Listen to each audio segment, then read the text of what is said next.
वो कहते हैं ना, हर जलते दीपक तले अंधेरा होता है, हर रात के बाद एक सवेरा होता है। मुसीबत देख डर जाते हैं लोग, लेकिन हर मुसीबत के पीछे सच का सवेरा होता है।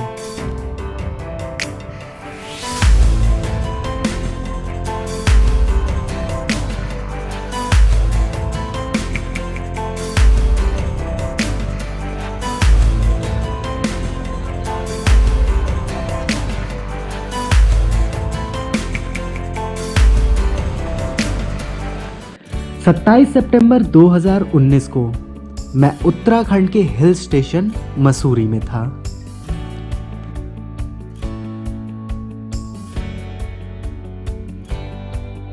मसूरी को क्वीन ऑफ हिल्स के नाम से भी जाना जाता है और यहाँ मैं पहली बार आया था और सोलो ट्रिप पर था।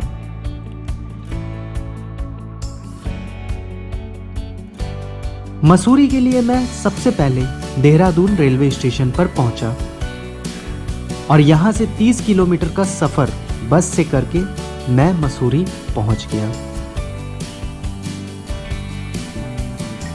मसूरी पहुंचने में रात हो गई थी, इसलिए अगले दिन सुबह होते ही मैं निकल गया आज मसूरी की सभी प्लेसेस को एक्सप्लोर करने के लिए।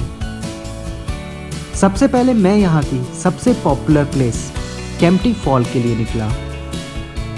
केम्प्टी फॉल जाने का रास्ता बहुत ही प्यारा था और रास्ते में मसूरी की वादियों को देखते हुए स्कूटी से सफ़र करना काफ़ी एडवेंचरस था।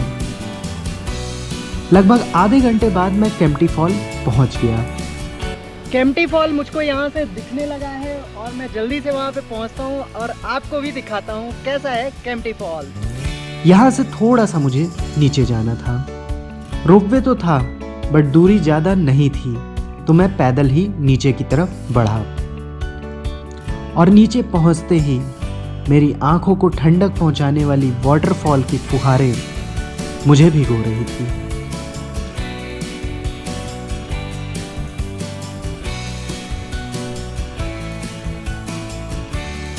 यहाँ लोगों को अपने फ्रेंड्स फैमिली के साथ एंजॉय करते देखना भी काफ़ी अच्छा लग रहा था। केम्प्टी फॉल पर कुछ टाइम बिताकर मैं यहाँ के लंबी डेहर माइंस के लिए निकला। ये प्लेस बिल्कुल ही अनएक्सप्लोर्ड प्लेस थी और इसलिए काफी शांत भी थी। यहाँ से निकलकर मैं जॉर्ज एवरेस्ट व्यू पॉइंट के लिए गया, लेकिन यहाँ जाने का रास्ता बेहद खराब था और काफी प्रॉब्लम्स के बाद मैं यहाँ पर पहुंचा। यहाँ पर पहुंचकर यहाँ के नज़ारे देख के सच में मन काफी खुश हो गया।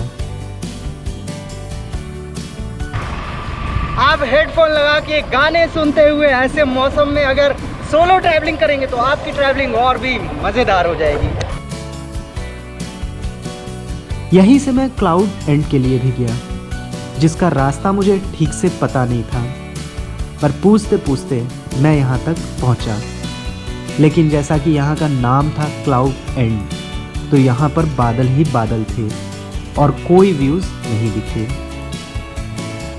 दिन ढल रहा था और यहाँ रास्ते में कंपनी गार्डन भी पड़ने वाला था, तो मैं यहाँ पर भी गया, बट ये प्लेस मुझे एवरेज ही लगी।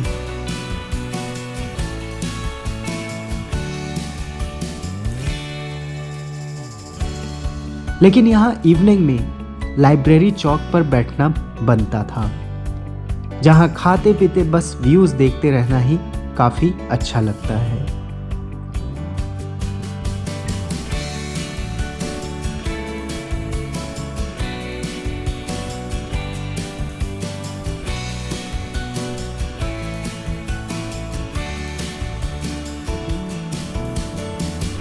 अगले दिन मैं धनौल्टी के लिए निकला।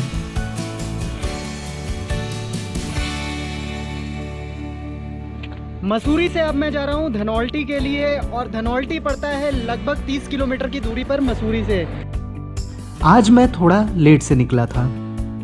मुझे लगा था धनौल्टी के लिए मेरे पास काफ़ी टाइम है, लेकिन रास्ते के व्यूज़ बार बार रुकने को मजबूर कर रहे थे।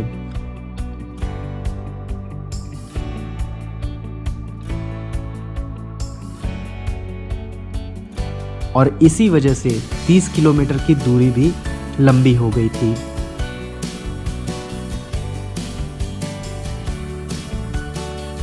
मैं अपना फेवरेट दाल चावल खा रहा हूँ और ये है केवल 25 रुपीज़ में। आप ऑन रोड लेंगे तो बहुत सस्ते आपको फूड्स मिलेंगे और टेस्टी भी होता है। लंच करने के बाद मैंने गाड़ी की रफ्तार बढ़ाई और फिर लगभग दोपहर 3 बजे मैं धनौल्टी पहुंच गया। यहाँ सबसे पहले मैं यहाँ के इको पार्क में गया। ये वैसे तो नॉर्मल पार्क ही था, पर खुशनुमा मौसम में यहाँ ताजगी का एहसास हो रहा था।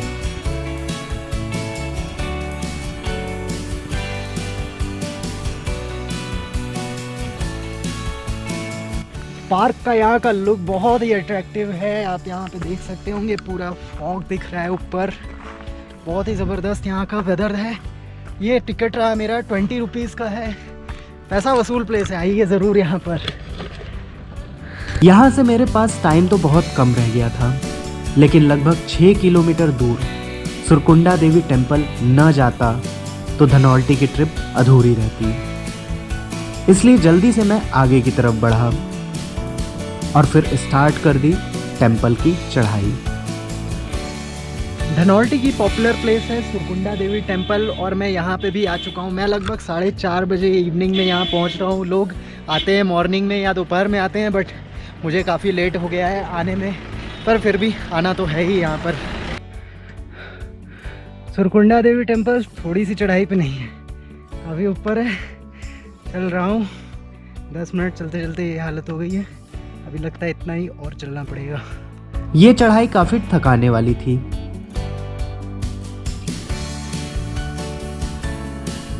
लेकिन ऊपर टेम्पल के पास पहुंचकर सारी थकान मिट गई और बहुत सुकून मिला।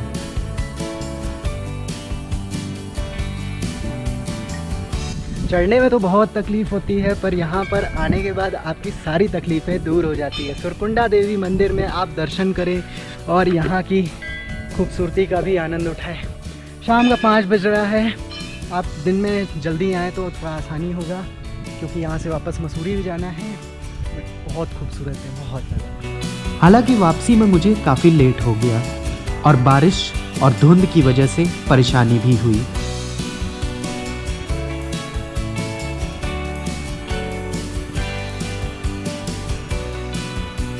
अगले दिन मैं लाल टिब्बा के लिए गया और यहाँ के मार्केट से होते हुए मैं पैदल ही निकला।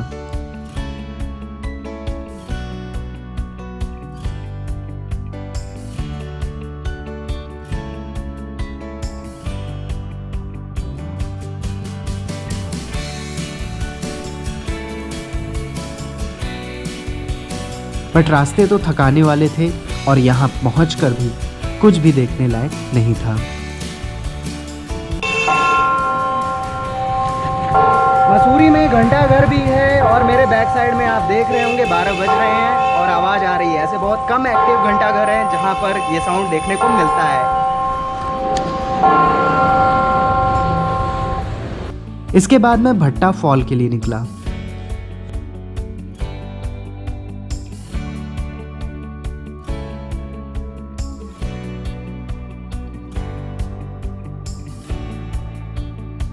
यहाँ पर नीचे रोपवे से जाने का ऑप्शन तो था, लेकिन मैं स्कूटी से ही नीचे की तरफ आ गया।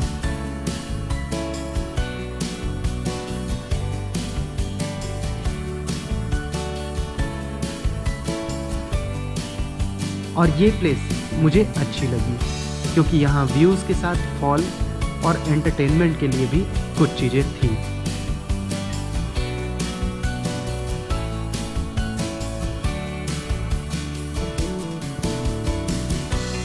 मैं मसूरी के गन हिल पर भी गया, जहाँ से व्यूज़ काफ़ी अच्छे थे और यहाँ पर कई सारे गेम्स एक्टिविटी भी करने के लिए थे।